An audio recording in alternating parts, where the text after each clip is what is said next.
তো বন্ধু, আজকের এই ইঞ্জিনের সবচেয়ে গুরুত্বপূর্ণ কাজটা আপনি দেখতে চলেছেন। আমরা একটা সিডি ইঞ্জিন যখন টোটাল ফিটিং করব, ফিটিং করার পরে ট্যাপিড ক্লিয়ারেন্স অ্যাডজাস্ট করাটাই হচ্ছে সবচেয়ে গুরুত্বপূর্ণ কাজ।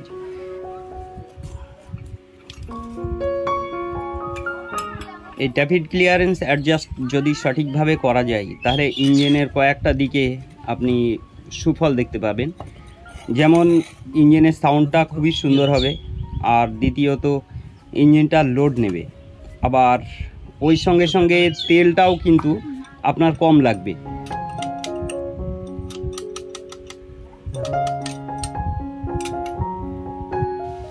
আর যে সমস্ত ইঞ্জিনে প্রচুর পরিমাণে ব্যাক স্টার্ট হয়, মানে হ্যান্ডেল দিয়ে যখন আপনি স্টার্ট করতে যাবেন, হ্যান্ডেলটা ছাড়ার সঙ্গে সঙ্গেই দেখবেন যে উল্টো স্টার্ট নিয়ে নিচ্ছে। তো এই ট্যাপিড ক্লিয়ারেন্স সঠিকভাবে যদি আপনি করেন তাহলে এই ব্যাক স্টার্ট আর হবে না।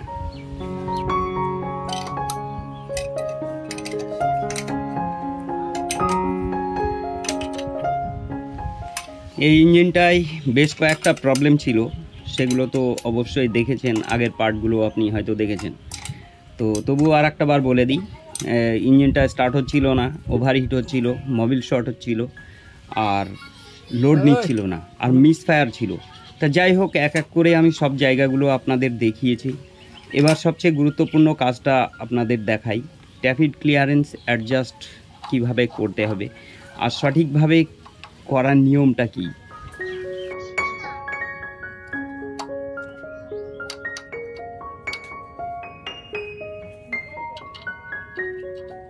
দেখুন, ট্যাপিড ক্লিয়ারেন্স অ্যাডজাস্ট সঠিকভাবে করতে গেলে কয়েকটা বিষয়ের উপরে দারুণভাবে ফলো করতে হয়। যেরকম ট্যাপিডের যে বুশগুলো আছে, এই বুশগুলো ক্ষয়ে গেছে নাকি, বেশি ঢিলা আছে নাকি, বা শ্যাপটা ঢিলা আছে নাকি, আর এই যে ট্যাপিড যে বডিটা আছে, এই বডির সঙ্গে ট্যাপিড শ্যাফট সঠিকভাবে টাইট হচ্ছে নাকি, এই জিনিসটা ভালো করে ফলো করতে হবে, 1 নম্বর। আর 2 নম্বর, ভ্যালভের মাথা বসে গেছে নাকি, এই জিনিসটাও খেয়াল করতে হবে, বা ট্যাপিডের মাথাটাও বসে গেছে নাকি খেয়াল করতে হবে। যদি কিনা বসে যায় তাহলে কিন্তু আপনার লেবেল করে নিয়ে তারপরে কিন্তু অ্যাডজাস্ট করতে হবে।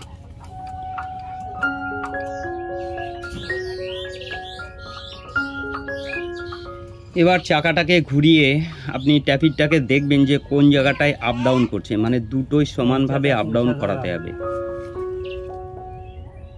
এবার ফ্লাইহুইলটাকে ঘুরিয়ে যে কোনো একটা ভ্যালভ বসে যাবে, যেটা বসে যাবে তার ঠিক অপোজিটেরটা দেখবেন যে ক্লিয়ার হয়ে গেছে।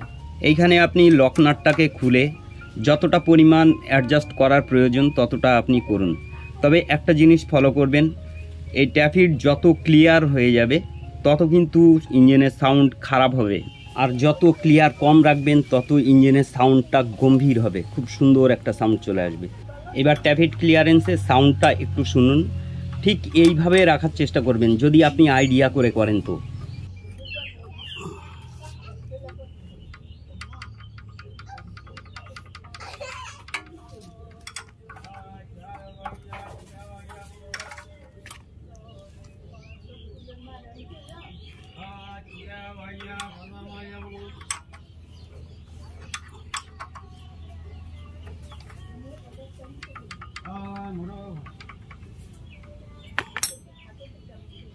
এবার অপোজিটেরটা করতে হবে, মানে যেটা করলাম এবার এই ভ্যালভটাকে বসিয়ে নিতে হবে, ব্যাস।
দেখুন ট্যাপিড ক্লিয়ারেন্স আমরা অ্যাডজাস্ট করলাম, কিন্তু বিষয়টা হচ্ছে একটু খেয়াল রাখবেন যে অতিরিক্ত যেন চেপে না যায়। চেপে গেলে তাহলে কিন্তু কম্প্রেসার মিস করবে বা স্টার্টে প্রবলেম আসবে। আর যদি দেখা যাচ্ছে যে বেশি ক্লিয়ার হয়ে যায় তাহলে কিন্তু ইঞ্জিনের সাউন্ডটাও কিন্তু খারাপ হয়ে যাবে। অতএব সেই দিকে কিন্তু দারুণভাবে ফলো করতে হবে। আর এরপরে কিন্তু কম্প্রেসারটা সঠিকভাবে ধরছে নাকি এই জিনিসটা ফলো করবেন।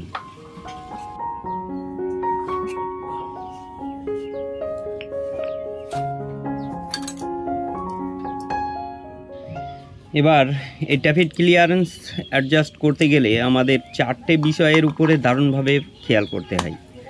যেরকম ট্যাপিড যে স্ট্যাক আছে এই স্ট্যাক এর পেসটা সঠিক থাকতে হবে।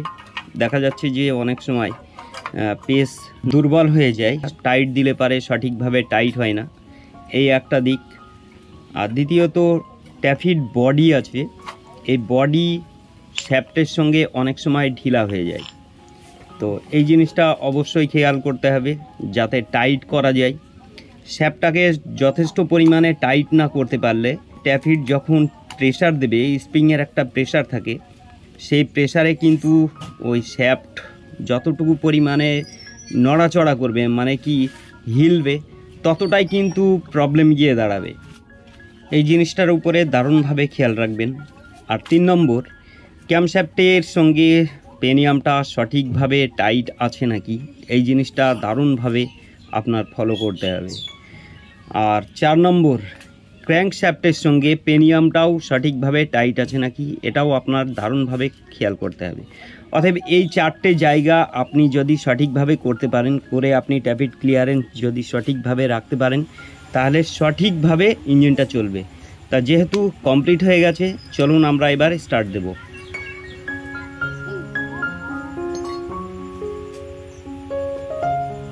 তরুণ স্টার্ট কর।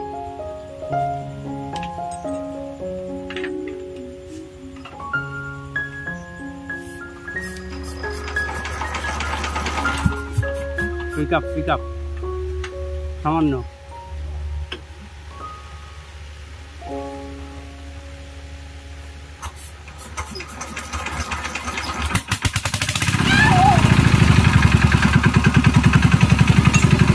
কমিয়ে দে।